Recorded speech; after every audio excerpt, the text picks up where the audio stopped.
Hi, it's Roy and I'm here to do an unboxing video, which is my first unboxing video, although I think my greatest ever unboxing experience is now in the past.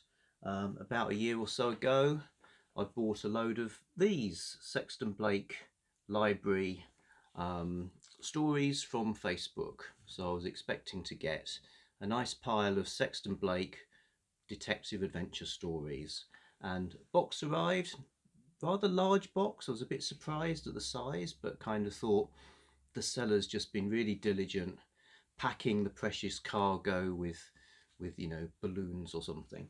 But what was actually in the box was a China tea set. The Midwinter Company, a famous designer apparently. So I was actually quite pleased with the china, but it wasn't Sexton Blake. But in the end, I ended up with both. So that to me was kind of peak unboxing. Nevertheless,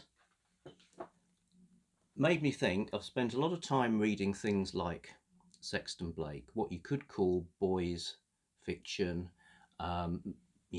marketed to males. Not that these books weren't read by females. The letter columns are full of women writing in saying, hey, I'm a girl, I read Sexton Blake. Dorothy L. Sayers was a fan. She has one of her characters reading one on a train and said something to the effect of Sexton Blake being a British myth cycle like King Arthur. But they're clearly marketed towards men, and perhaps there's a whole world of things like this that were produced by and for women that I'm missing out on. So when a set of Schoolgirls' Own Library came up on eBay, I thought I'd buy those and see what I find. So that's what I'm unboxing now. Just rip open the packet, and okay, so we've got not literally a box, jiffy bag with a piece of cardboard to keep it stiff. Appears to be some kind of folder from Sutton Register Office. Yeah, a register office in Surrey. So perhaps this time the surprise is that I've accidentally agreed to marry somebody. Anyway, to the magazines. Got two blocks of them. So these I think are late 50s, and the format is the same as the Sexton Blake. So it's a popular British pulp format of a 64-page black and white, mainly text stories, which were popular at the time. So lovely covers. Mystery Girl of Study 13. Hooded masked figure, and I've spent a lot of my life, probably too much, reading about hooded and masked figures, but here is one. Hazel Armitage.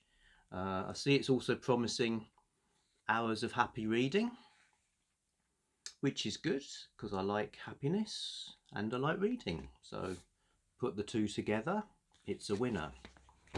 What else?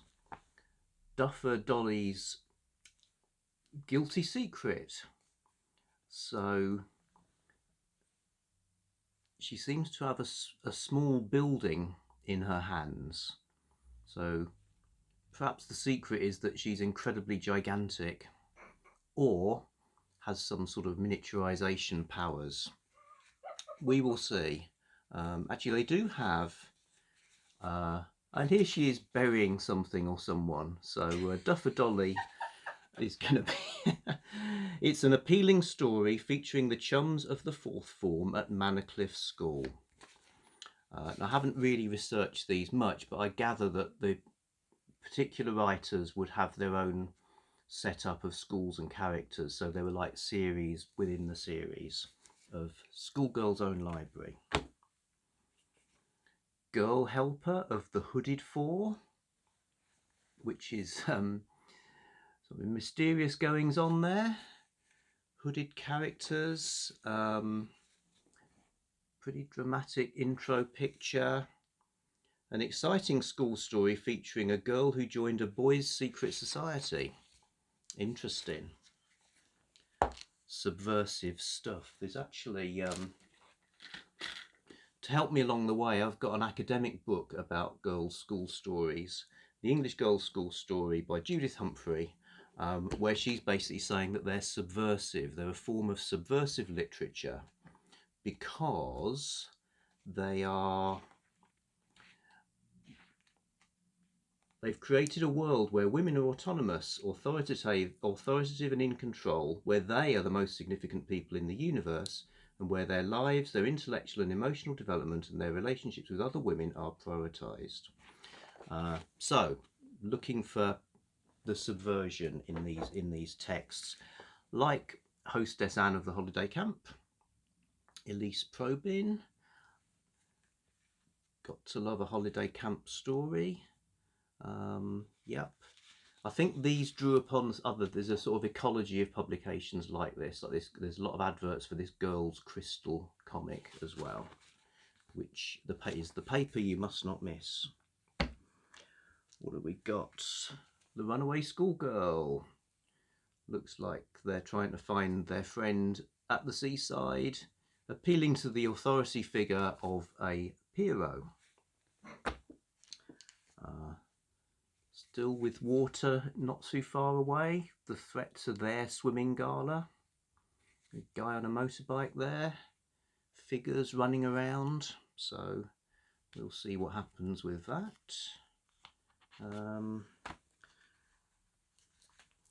Trixie's Diary, there's a whole bunch of these. Yeah, so a classroom of figures who seem to be either alarmed or delighted as a man brings in a tray of what look like cuts of meat, though looking closer I think it's cakes. Either way, the reaction seems quite extreme considering what's happening, so look forward to Tilly's new term surprises. There's the Skating Rivals of Manacliffe. That's another one at the Hazel Armitage School. An enthralling story of school and ice skating, featuring Jill Waring and the fourth form chums of Manacliffe. Okay, second packet. I mean, I feel I could just read these for months on end now. From now on, this channel will just be purely about Schoolgirls' Own Library. The girl who meant to be captain, she's walking into the room. She's the one not in the uniform. There's and more food, some sausage rolls in evidence. So see what happens there with those chums we're getting to know so well. The schoolgirl fashion model. Good fashion model pose there. The Imposter sports mistress. I don't know if that's her, but it looks like a prolific litterer running along with a trail of bits of paper. I think this was, you probably don't have these anymore, paper chases where somebody would run ahead leaving a trail of paper that the others had to follow. I guess the world was so big and unspoiled, you could just throw stuff around and it didn't matter. Frida's rowing ambition at Riverside. There she is rowing, so that would be the ambition fulfilled. Tommy, the Twins and Tessa by Stella Sterling. Not sure what's going on there. It's a delightful story of a girl who went to a rambling old manor to look after 3 children and found there a strange mystery. Good. Also, Tuesday is the day all schoolgirls love because of that Crystal comic coming out. When Vicky came to London, looks like a historical piece, could be interesting. Sybil Shaw, still with the Hours of Happy Reading. Yep, fascinating story of a girl's adventures in London in the year 1851, the year of the Great Exhibition. So I could look at this as part of my 19th century study course. You know, my dissertation will probably be just about this now. Or water ballet at St. Wynn's, bit of synchronized swimming in a wild pond. Another thing you wouldn't want to do at the moment in the Lake District. Okay, nearly there. Bridesmaids of the Alpine School. So there's two young women on skis skiing down the street, looking into a shop window with bridal wear in it. So if these are as subversive as it is said they might be, it'd be great if they just ski on past and ignore all of that. However, it's actually a delightful school story featuring two fourth formers who were chosen to be bridesmaids at the Swiss wedding of their popular form mistress. Okay, so I think these are kind of pastiches of books. You know, I think the Chalet School, that's a thing, isn't it? So they're probably sort of, you know, basically working in a genre that's established and producing very frequent pulp versions of those kind of stories. Bridesmaids of the Alpine School. Last one, Ken and Joyce in Search of the King Kangaroo. This is another one of the series. Ken and Joyce, they always seem to be encountering animals on their adventures. This time it's a kangaroo. They wander the desolate places of the earth, finding beasts. That's not what it says, I just said that. Yep, that is my Schoolgirls' Own Library.